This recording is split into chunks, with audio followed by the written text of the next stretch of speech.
Hare Krishna, dear devotees. Welcome back to the daily readings of Srila Prabhupada's books, right here in the live studios in Hythe, Kent, Southeast England, just a stone's throw from the English Channel.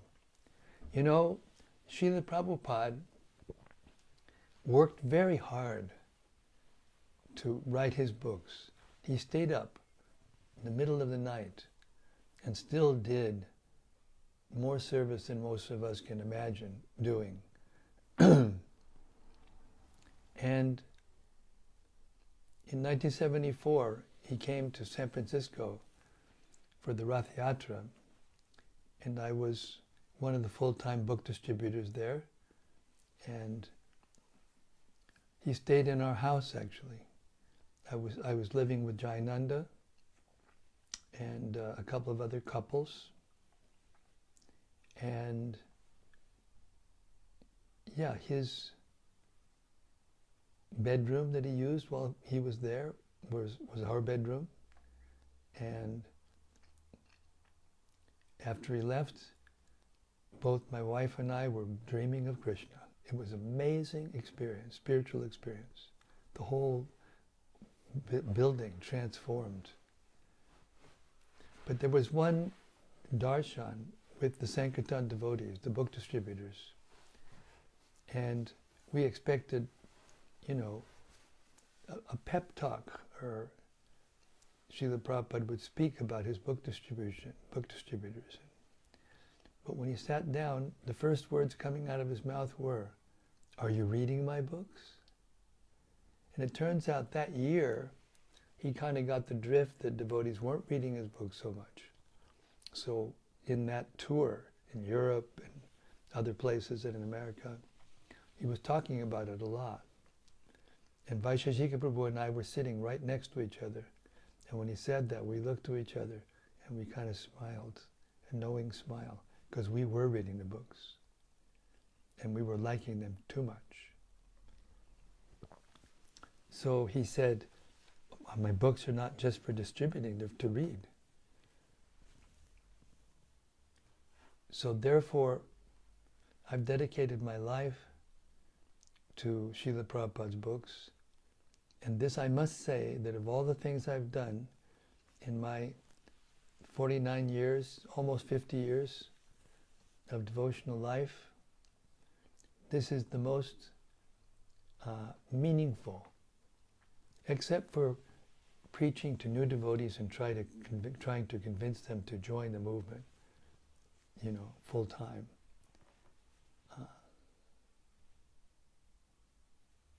So that's why we're here, and that's what we're doing, to try to please Srila Prabhupada. It made him so happy when we distributed his books and read his books and tried to understand Krishna consciousness more deeply by hearing them together. So we're so happy to be here and to be able to do this intimate service for Srila Prabhupada. He said, if you want to know me, read my books. Everything that I have to say, he said, I've said in my books. So you can't associate with Srila Prabhupada in a more intimate way now that he's departed for so long than to read Srila Prabhupada's books. So, Hare Krishna.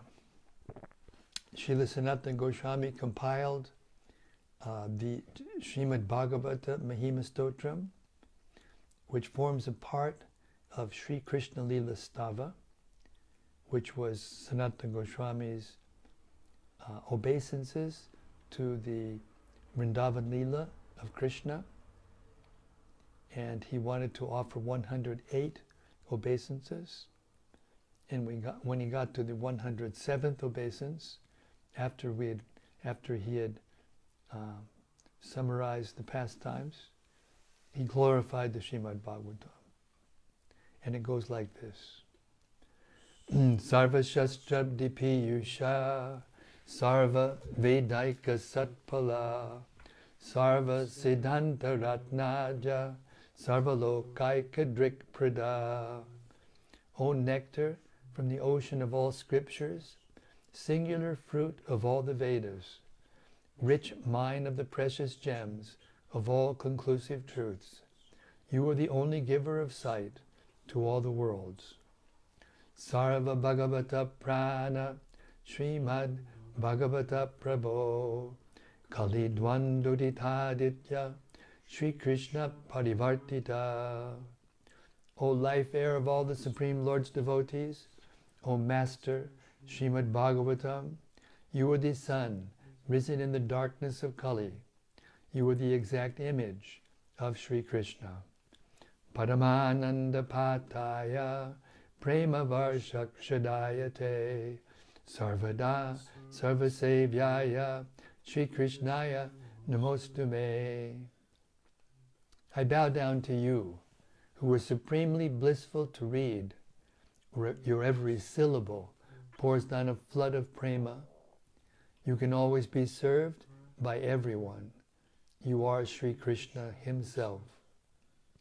Madeka Bando Matsangin Madguro Man Mahadana Man Nistadaga Mad Bhagya Mad Ananda Namostute. My only friend, my constant companion, my spiritual master, my great wealth, my savior, my good fortune, my source of ecstasy, I bow down to you. Asadu saduta dayin adini chochata kada hanamuncha kadachin mam premna rit kantayukspura. O bestower of saintliness to the unsaintly, O exalter of the most fallen, please never leave me. Always appear in my heart and my voice with pure love. Om Namo Bhagavate Vasudevaya. Om Namo Bhagavate Vasudevaya. Om Namo Bhagavate Vasudevaya. So we've reached the 9th chapter of the 2nd canto of Śrīmad-Bhāgavatam. Lord Brahma, Maharaj Parikshit has inquired from Shukadeva Goswami, and the depth and comprehension of his questions was breathtaking. And now Shukadeva Goswami is going to begin answering those questions in the chapter called Answers by Citing the Lord's Version, not citing our version, by citing the Lord's version. Starting with text 3.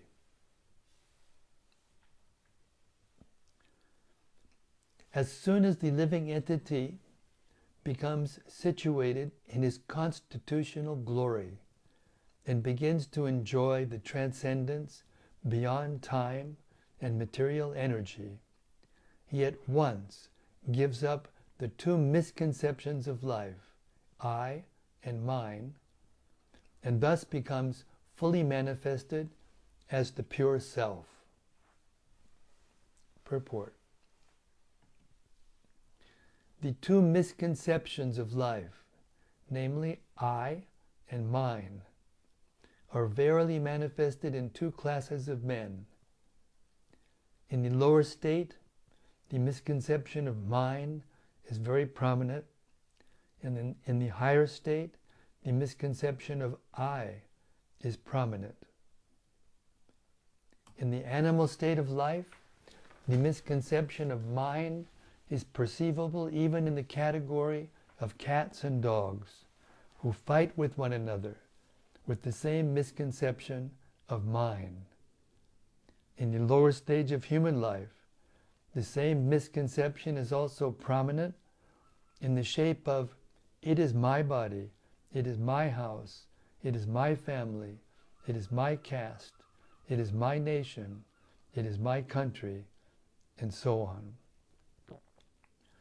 And in the higher stage of speculative knowledge, the same conception of mind is transformed into I am, or I am all, etc. There are many classes of men comprehending the same misconception of I and mine in different colors. But the real significance of I can be realized only when one is situated in the consciousness of I am the eternal servitor of the Lord. This is pure consciousness. And all the Vedic literatures teach us this conception of life.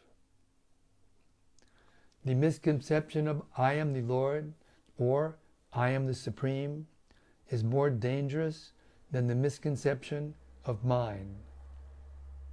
Although there are sometimes directions in the Vedic literatures to think oneself one with the Lord, that does not mean that one becomes identical with the Lord in every respect. Undoubtedly, there is oneness of the living entity with the Lord in many respects, but ultimately, the living entity is subordinate to the Lord, and he is constitutionally meant for satisfying the senses of the Lord. The Lord therefore asks the conditioned souls to surrender unto him. Had the living entities not been subordinate to the Supreme Will, why would the living entity be asked to surrender? Had the living being been equal in all respects, then why was he put under the influence of Maya? We have already discussed many times that the material energy is controlled by the Lord. The Bhagavad-Gita 9:10 confirms this controlling power of the Lord over the material nature.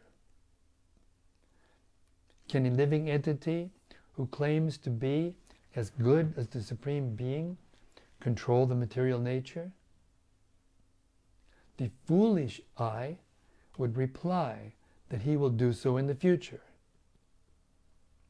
Even accepting that in the future one will be as good a controller of material nature as the Supreme Being, then why is one now under the control of material nature? The Bhagavad-Gita says that one can be freed from the control of the material nature by surrendering under the Supreme Lord. But if there is no surrender, then the living entity will never be able to control the material nature. So one must also give up this misconception of I by practicing the way of devotional service and becoming firmly situated in the transcendental loving service of the Lord. A poor man without any employment or occupation may undergo so many troubles in life, but if by chance the same man gets a good service under the government, he at once becomes happy.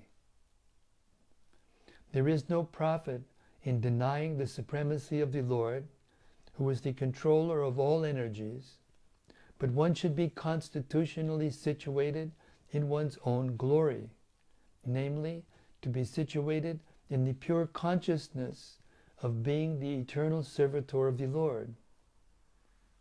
In his conditional life, the living entity is the servant of the illusory Maya. And in his liberated state, he is the pure, unqualified servant of the Lord.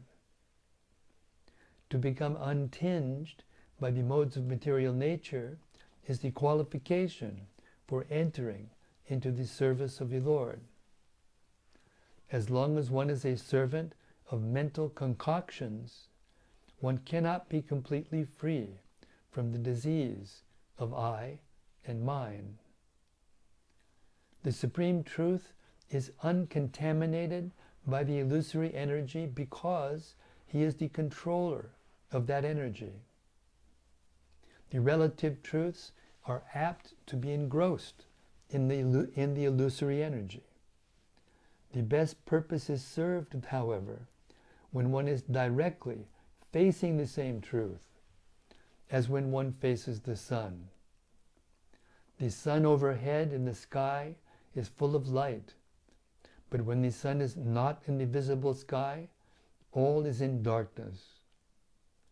Similarly, when one is face to face with the Supreme Lord, he is freed from all illusions, and one who is not so is in the darkness of illusory Maya. The Bhagavad-Gita 14:26 confirms this as follows: Mam chayo charina, mam chayo vyabhicharena, bhakti yogena sevate, sagunan samatijaitan, brahmabhuyaya kalpate. So the science of bhakti yoga, or worshipping the Lord, of worshipping the Lord, glorifying the Lord, hearing the Śrīmad-Bhāgavatam from the right sources, not from the professional man, but from a person who is Bhagavatam in life, and being always in the association of pure devotees, should be adopted in earnestness. One should not be misled by misconceptions of I and mine. The karmis are fond of the conception of mine. The jnanis are fond of the conception of I, and both of them are unqualified to be free from the bondage of the illusory energy. Śrīmad-Bhāgavatam and primarily the Bhagavad-Gita are both meant for delivering a person from the misconception of I and mine. And Srila Vyasadeva transcribed them for the deliverance of the fallen souls. The living entity has to be situated in the transcendental position, where there is no longer any influence of time or the material energy. In conditioned life, the living entity is subjected to the influence of time in the dream of past, present, and future. The mental speculator tries to conquer the influence of time by speculating about becoming Vasudeva, or the Supreme Lord, in the future by means of culturing knowledge and conquering over ego. But the process is not perfect. The perfect process is to accept Lord Vasudeva as the Supreme in everything, and the best perfection in culturing knowledge is to surrender unto Him, because He is the source of everything. Only in that conception can one get rid of the misconception of I and mine. Both the Bhagavad-Gita and the Śrīmad-Bhāgavatam confirm it. Srila Vyasadeva has specifically contributed to the illusioned living entities the science of God and the process of bhakti yoga in his great literature, Śrīmad-Bhāgavatam, and the conditioned soul should fully take advantage of this great science. Srila Prabhupada ki jai. What a purport. Text 4.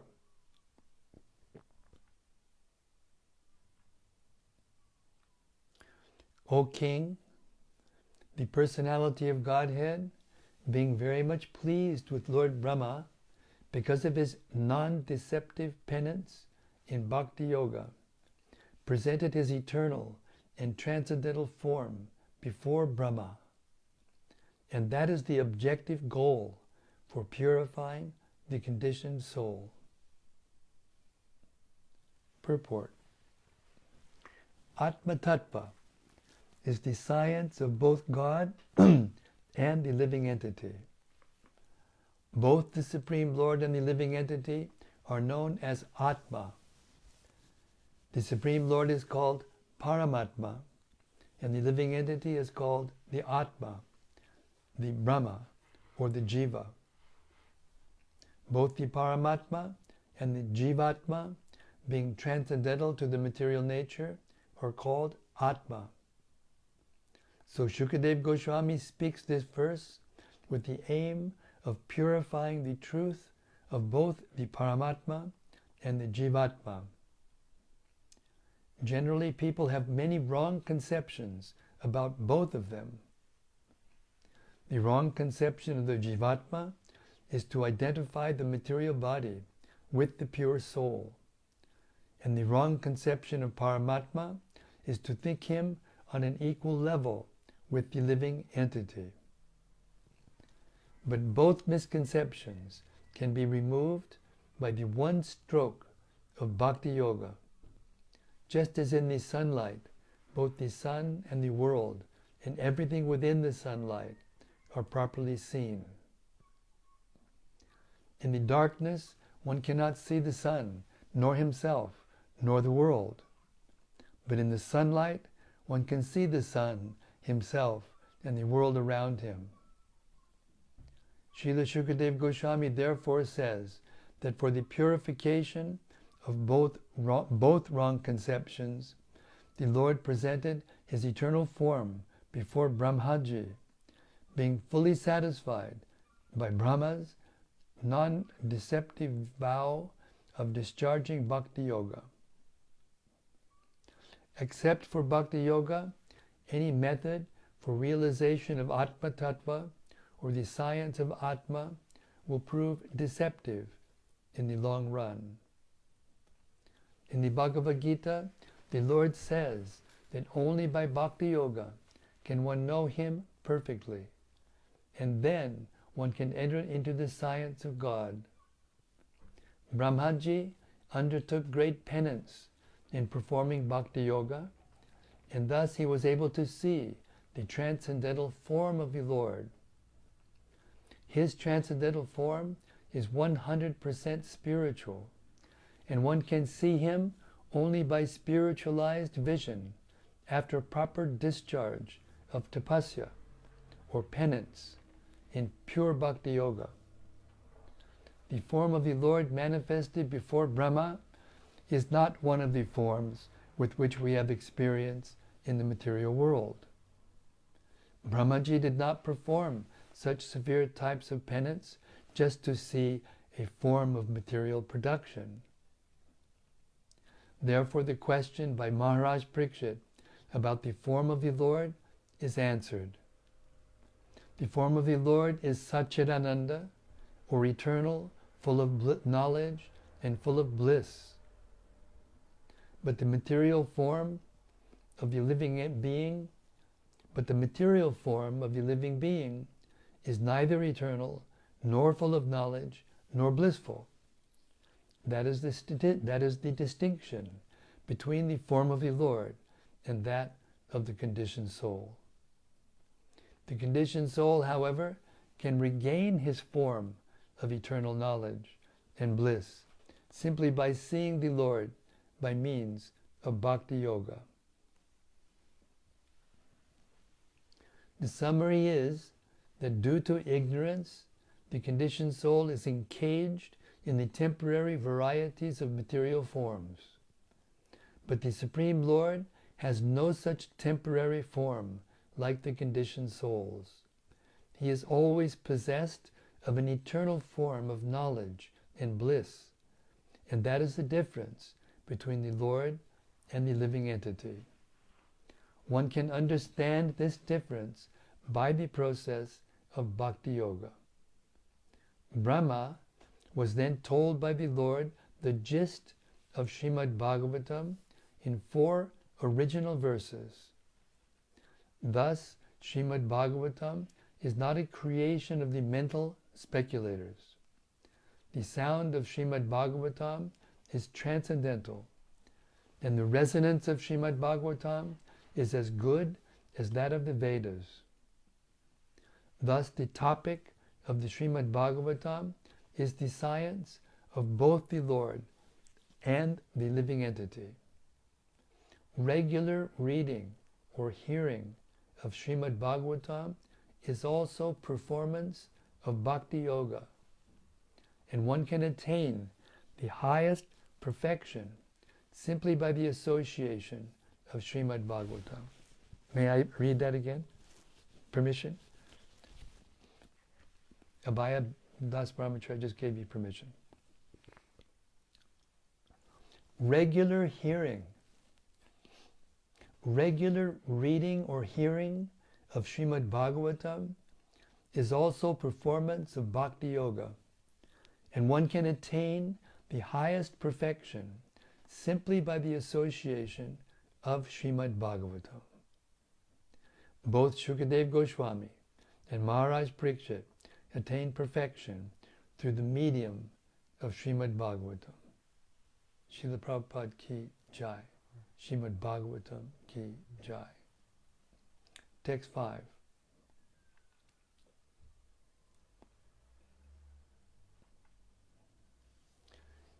Lord Brahma, the first spiritual master, supreme in the universe, could not trace out the source of his lotus seat, and while thinking of creating the material world, he could not understand the proper direction for such creative work, nor could he find out the process for such creation. Purport. This verse is the prelude for explaining the transcendental nature of the form and the abode of the Lord. In the beginning of Śrīmad-Bhāgavatam, it has already been said that the Supreme Absolute Truth exists in his own abode, without any touch of the deluding energy. Therefore, the kingdom of God is not a myth, but factually a different and transcendental sphere of planets, known as the Vaikunthas. This will also be explained in this chapter. Such knowledge of the spiritual sky, far above this material sky and its paraphernalia, can be known only by dint of devotional service, or bhakti yoga. The power of creation by Lord Brahma was also achieved by bhakti yoga. Brahmaji was bewildered in the matter of creation, and he could not even trace out the source of his own existence. But all this knowledge was fully achieved by him through the medium of bhakti yoga. By bhakti yoga, one can know the Lord, and by knowing the Lord as the Supreme, one is able to know everything else. One who knows the Supreme knows everything else. That is the version of all the Vedas. Even the first spiritual master of the universe was enlightened by the grace of the Lord. So who else can attain perfect knowledge of everything without the mercy of the Lord? If anyone desires to seek perfect knowledge of everything, he must seek the mercy of the Lord, and there is no other means. To seek knowledge on the strength of one's personal attempt is a sheer waste of time. Text 6.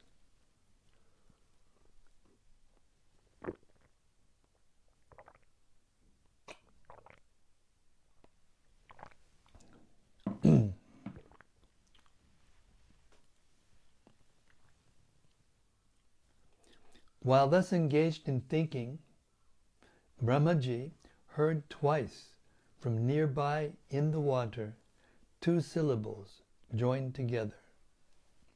One of the syllables was the 16th and the other the 21st of the Sparsha letters, and they joined to become the wealth of the renounced order of life.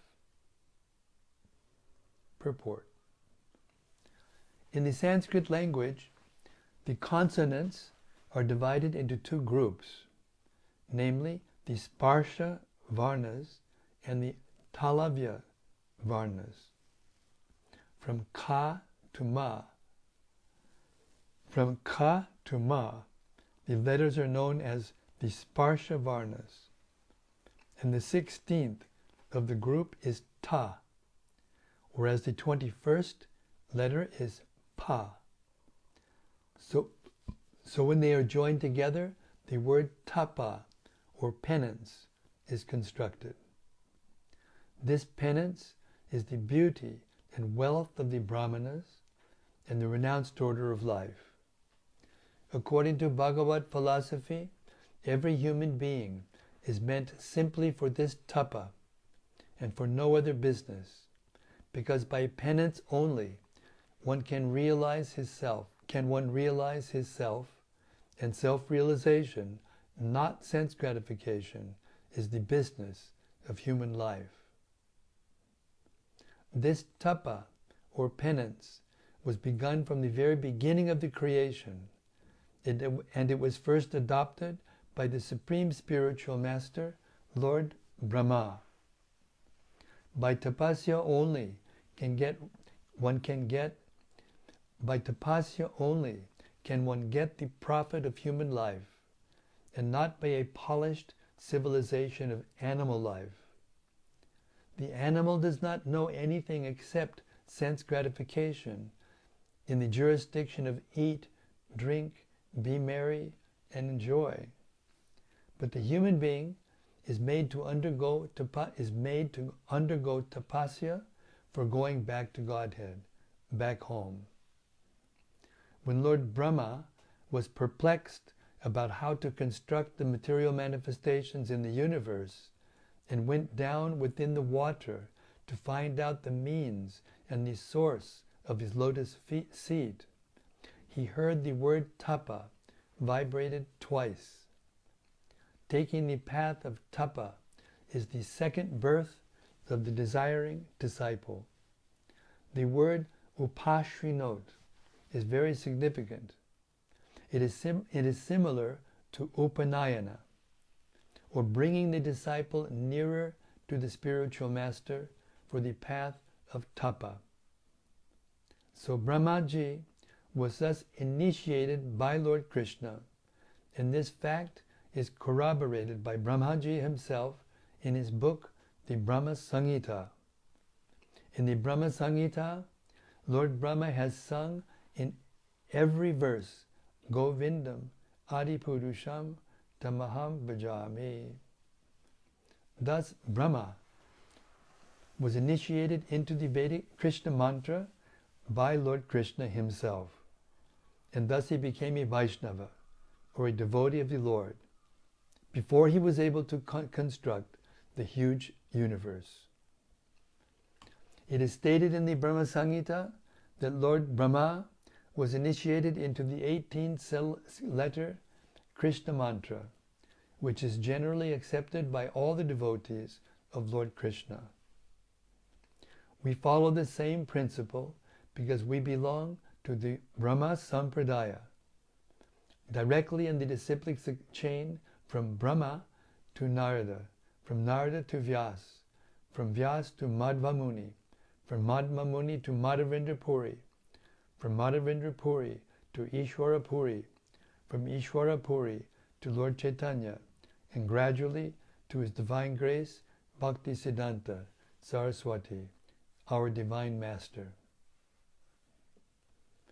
One who is thus initiated in the disciplic succession is able to achieve the same result, or power of creation.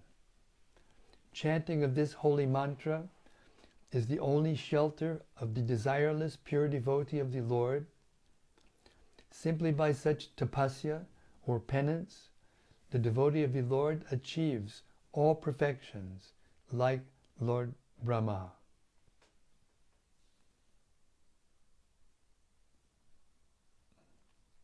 Text 7.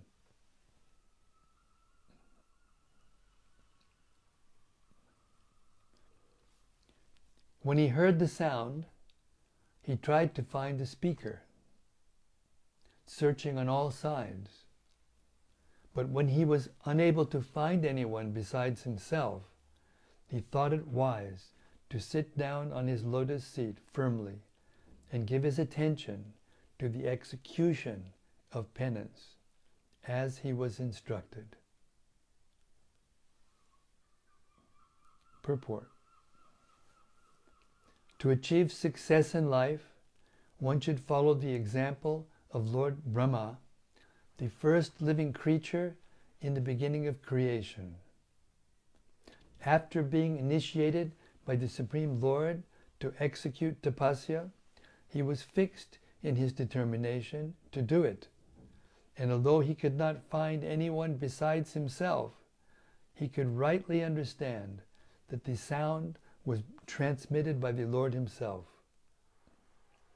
Brahma was the only living being at that time, because there was no other creation and no one could be found there except him. In the beginning of the first canto of the Śrīmad-Bhāgavatam, in the first chapter, first verse, it has already been mentioned that Brahma was initiated by the Lord from within.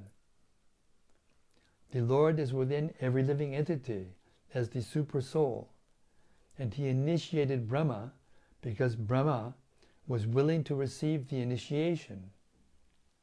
The Lord can similarly initiate everyone who is inclined to have it.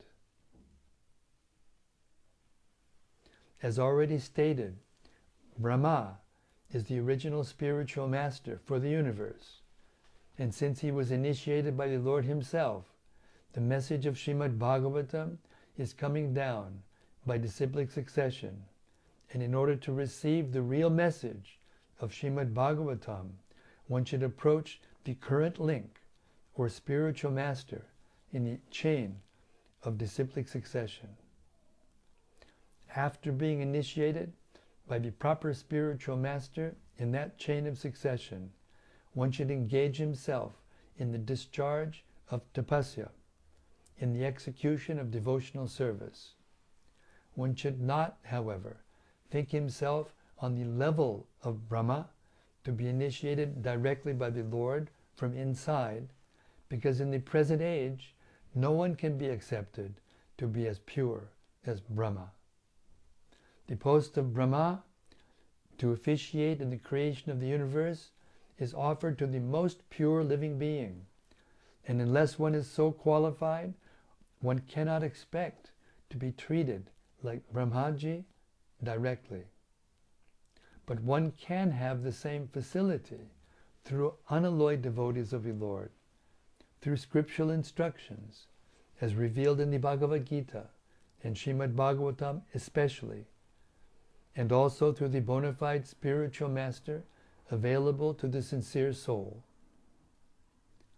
The Lord himself appears as the spiritual master to a person who is sincere in heart about serving the Lord. Therefore, the bona fide spiritual master who happens to meet the sincere devotee should be accepted as the most confidential and beloved representative of the Lord. If a person is posted under the guidance of such a bona fide spiritual master, it must be accepted without any doubt that the desiring person has achieved the grace of the Lord.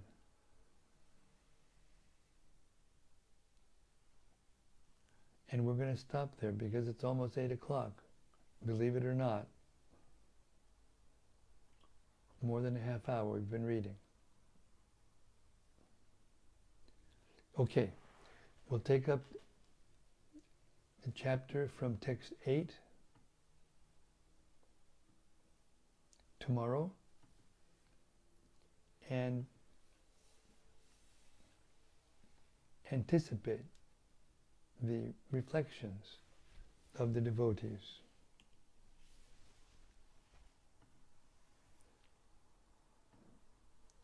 From what they've just read. Hare Krishna.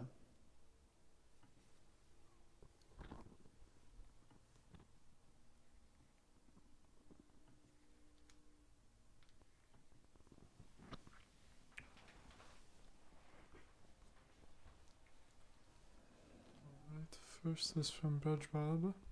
Hey Braj Balaba, Hare Krishna. Hare Krishna Maharaj, please accept my humble obeisances. All glories to Srila Prabhupada. Just worth noting the difference between reading and hearing alone, and hearing in this forum. Quite a powerful difference. Absolutely. And that point was made explicitly in the reading. Thank you very much for that reflection. And from Rati Manjari. Yes, Rati. She says, Jai Guru Maharaj, the time of divine learning.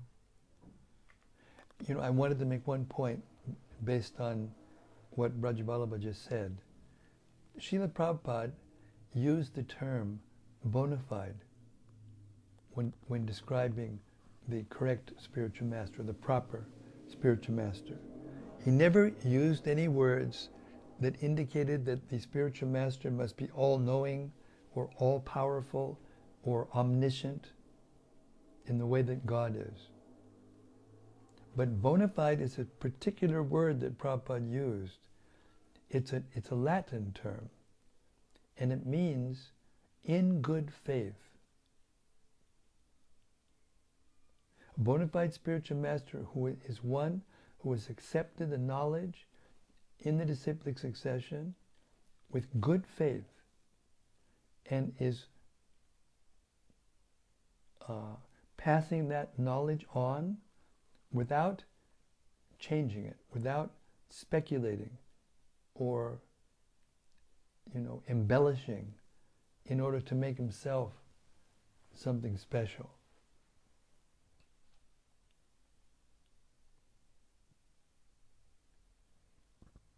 And who could be the more bona fide than Shukadev Goswami? And who could be the most bona fide disciple than Maharaj Parikshit? So these are the yardsticks that we should measure ourselves and against. Not that we can imitate these two extremely exalted souls, but we should know that if a person is in that line and is repeating the words and the thoughts and the conceptions properly, with good faith, that person can be a bona fide spiritual master. Cheers. Hare Krishna.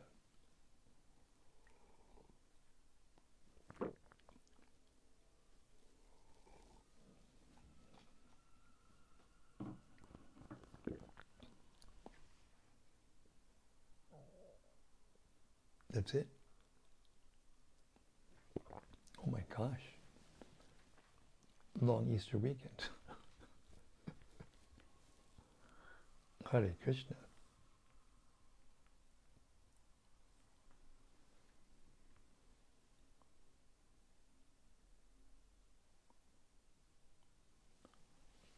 There's a comment from, I don't know how to say the last name, but Tune, Cappuyns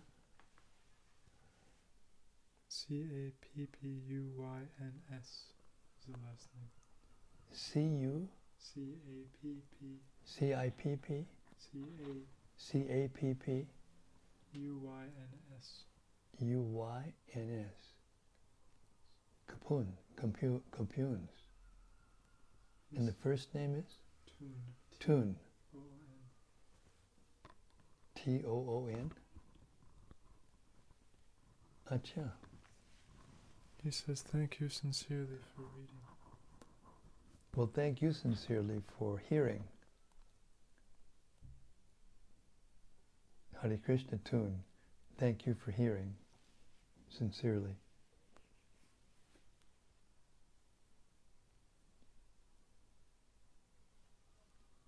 And from Anandamurti Devidasi. Yes, Anandamurti Devidasi. Dear Guru Maharaj and all assembled devotees, please accept my respectful obeisances. All glories to Srila Prabhupada. Thank you so much for today's process of Bhakti Yoga reading of Śrīmad-Bhāgavatam. Today I heard, quote, every human being is meant simply for this tapa and for no other business, because by penance only can one realize his self, and self-realization, not sense gratification, is the business of human life. Yesterday, 10 Bhagavad-Gitas distributed at Harinam and business meeting. Om Tat Sat. Om Tat Sat. Thank you very much. Thanks a lot. Om Tat Sat. Thanks a lot. Very good. Nice reflection and nice results. Because when you hear properly, then you want to explain it properly. In this way, to hear the books and to distribute the books, to distribute the knowledge, is the proper way to repay Srila Prabhupada and one spiritual master for this best gift that one can receive, transcendental knowledge. How to end the process of birth and death in this material world, and to return home back to the spiritual world of eternal blissful life, full of knowledge. Hare Krishna.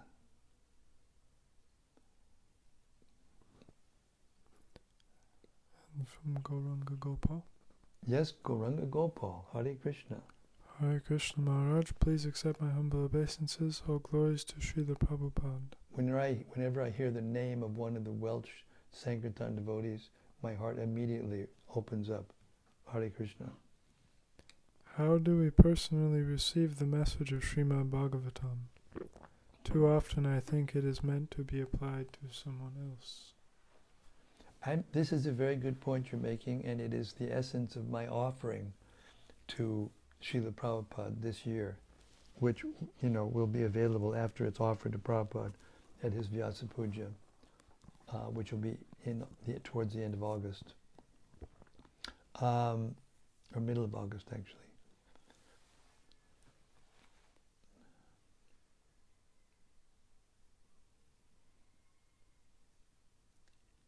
Well, when Prabhupada was asked, how can I be sincere, or how can I become sincere, Srila Prabhupada answered the question by saying, be sincere.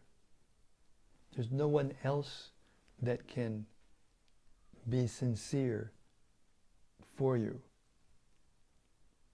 I mean, the personalities and the thoughts that are presented in these books are the perfect example of what is sincere, or how to be sincere. So we have to... Rupa Goswami said something very nice. He said, if you want to live in the material world without being contaminated by the material energy, then you must make it your ambition to serve Krishna. So I think this is the secret. Everybody has ambitions, right? Everyone has some kind of ambition in this material world. But the ambitions are more self-centered. But if we make it our ambition to serve Krishna, to please Krishna, to love Krishna, in response to hearing about him, because once you've heard the details of who Krishna is and what he has done, then and how wonderful his qualities are and his activities, then you have to want to please him, because he is everything. So I think the answer to your question is to actually assimilate this knowledge, to understand, to get to know Krishna,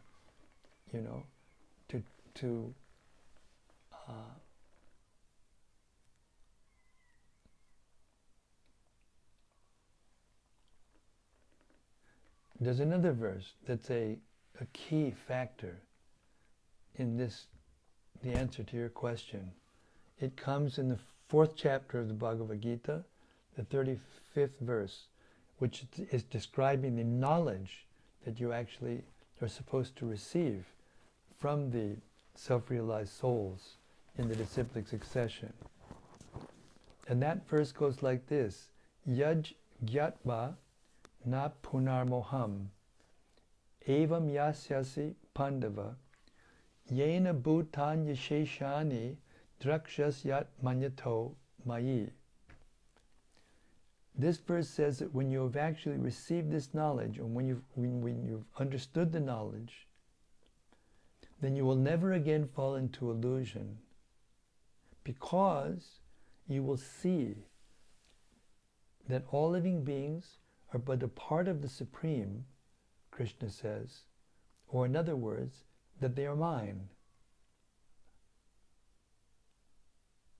So the secret to apply to yourself the knowledge properly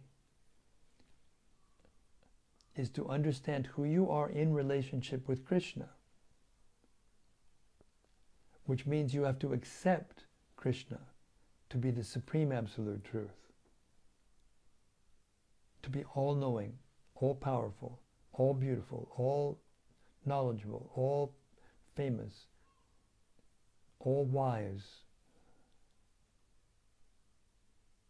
and ultimately the source of everything. Janmad yasya yataha.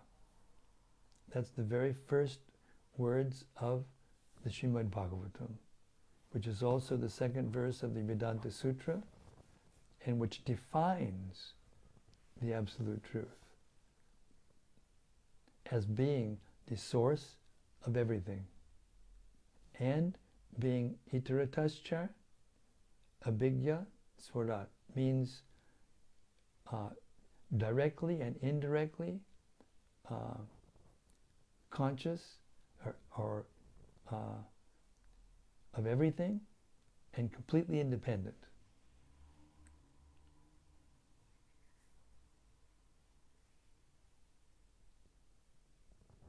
So to apply the knowledge to yourself means to realize that you are actually, by nature, a servant of the Supreme Personality of Godhead.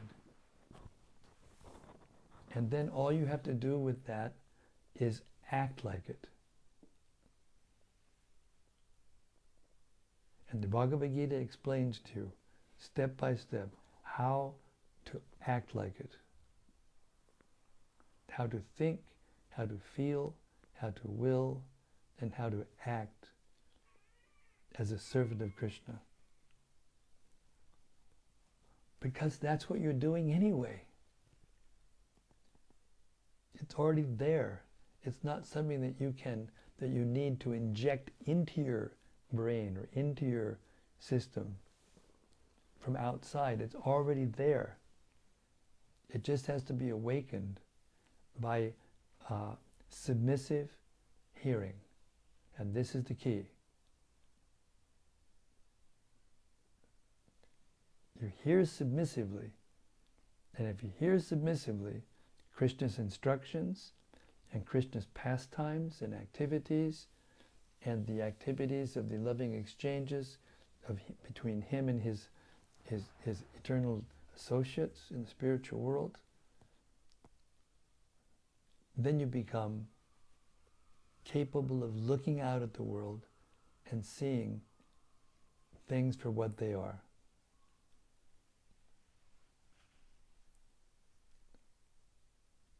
Hare Krishna.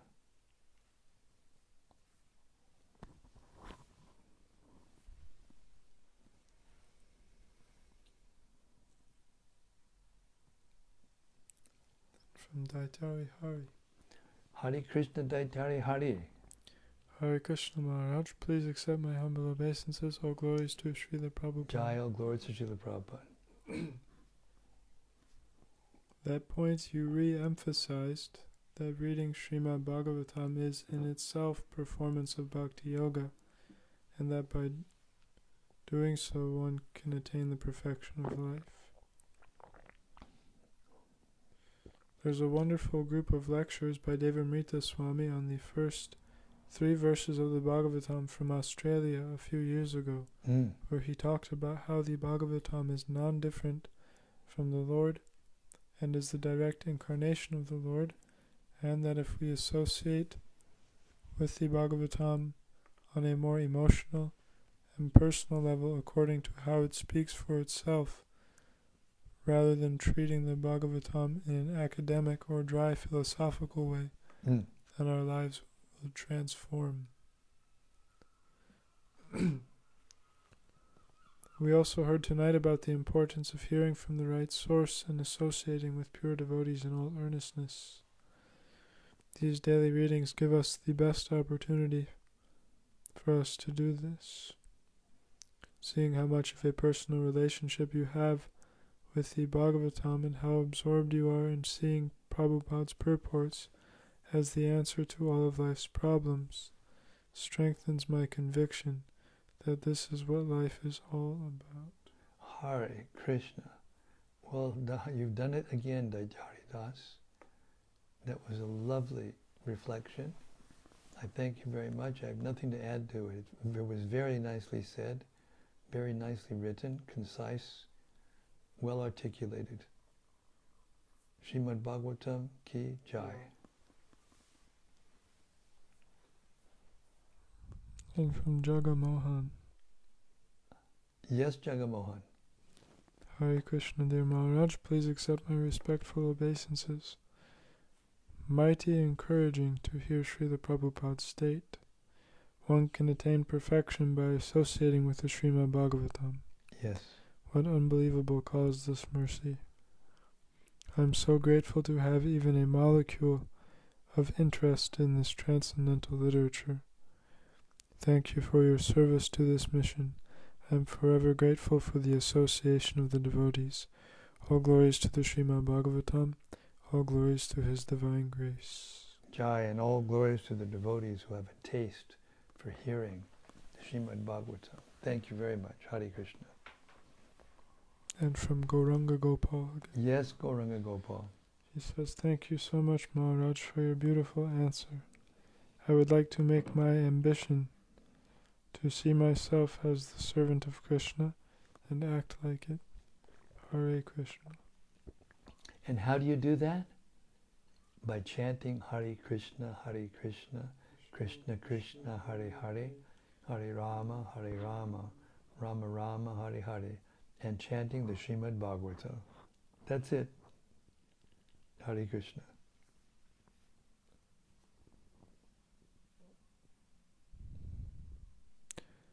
And from Bhakta Oliver. Yes, Bhakta Oliver. Hare Krishna Maharaj, please accept my humble obeisances. All glories to Srila Prabhupada. Thank you for reading tonight. It's so wonderful to hear such authoritative explanations that make sense. Quote, if anyone desires to seek perfect knowledge of everything, he must seek the mercy of the Lord. To seek knowledge on the strength of one's personal attempt is a sheer waste of time. Yes. Even Brahma could not trace out his own source. What Yes. chance do we have with speculation? Yes. In relation to our parampara, where does Krishna instructing the Bhagavad-Gita to Arjuna fit, as Krishna didn't come to establish a new lineage, as the original message was lost in time? Well, I didn't get the first part. In relation to our parampara, In relation to our parampara, where does Krishna instructing the Bhagavad-Gita to Arjuna fit, as Krishna didn't come to establish a new lineage? it comes from Vyasadeva. You see, he spoke it to Arjuna, but Sanjaya, by the grace of his spiritual master Vyasadeva, could see and hear what was going on the battlefield of Kurukshetra. So he heard the Bhagavad Gita.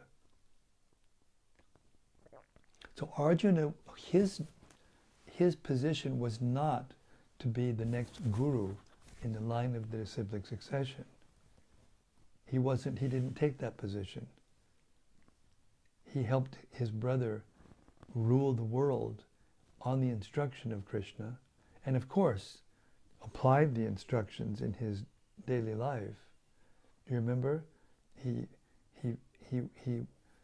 he thought that he had not protected Krishna's queens. After Krishna had left, he was protecting the queens of Krishna and bringing some of them, not all of them, but some of them, and bringing them up to Hastinapur. But in the way, he was attacked by some cowherd men, and he couldn't defend himself. He couldn't defend the queens. So he lost his power as soon as Krishna left. But then, by remembering the Bhagavad-Gita, he got his power back, and he was able to learn that those cowherd men were actually expansions of Krishna, because otherwise no one could touch the queens. So,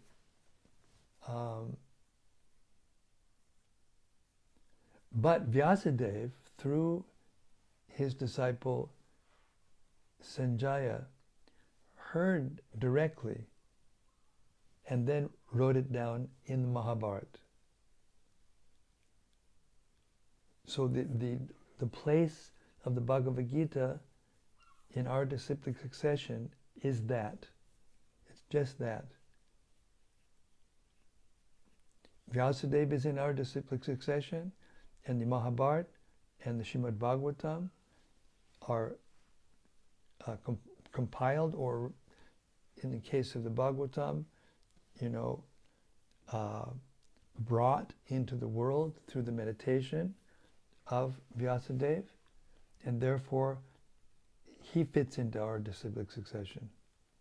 And therefore the Gita and the Bhagavatam fit into our disciplic succession as the perfect conclusions of the Vedic scriptures. Hare Krishna.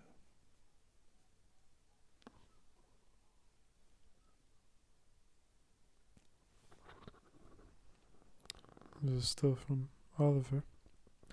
Thank you, Maharaj. Oh. He says, okay, thank you. Thanks for clearing that up. Haribo. And from Gopakanya Devi Dasi. Yes, Gopakanya Devi Dasi.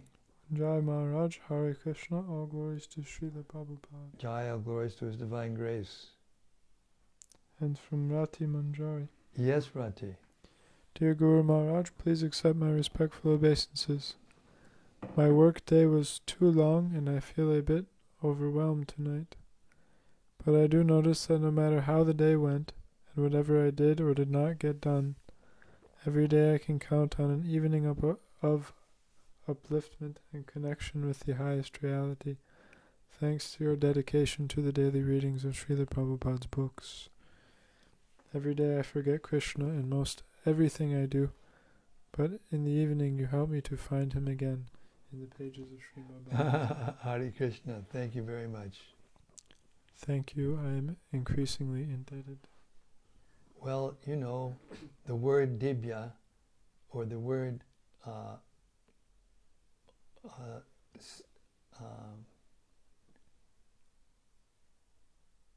Satatam, or always, is defined differently. It means always, without stoppage, continually. It also means regularly, and it also means every day. That's how Prabhupada translated it. So therefore, that you're coming back and hearing the readings and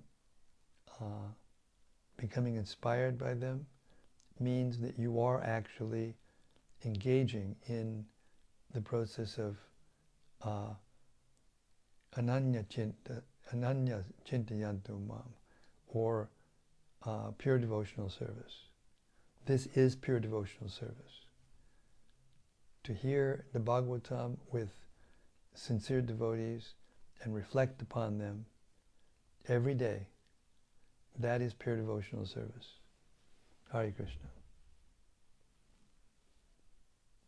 And therefore everything that you do during the day is tinged with that, whether you know it or not, whether you can perceive it or not. No one can see oneself objectively completely.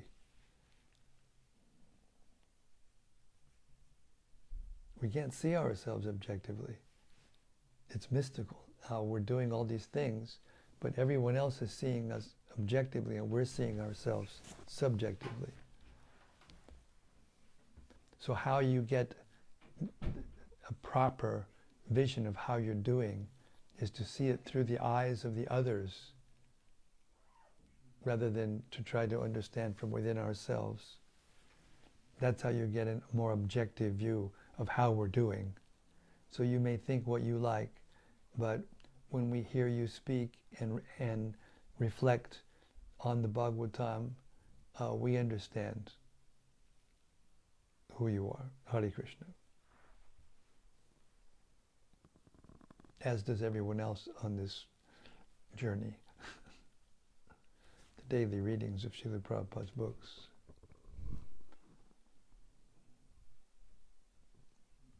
This is also from Rati Manjari. Yes, Rati. She says, "Thank you for always speaking up for us, your audience. You are so kind. You give us so much hope." Hare Krishna.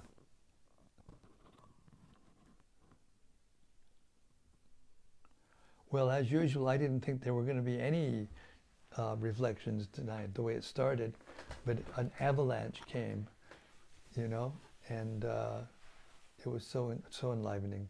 Śrīmad-Bhāgavatam ki jai. Samaveta Bhakta Vrinda ki jai. Gaur Premanandi Hari Hari Bol. See you tomorrow night, same place, same time, same topic. Now we're getting into the gist of the answers to Parikshit Maharaj's profound, comprehensive questions. See you tomorrow. Hare Krishna.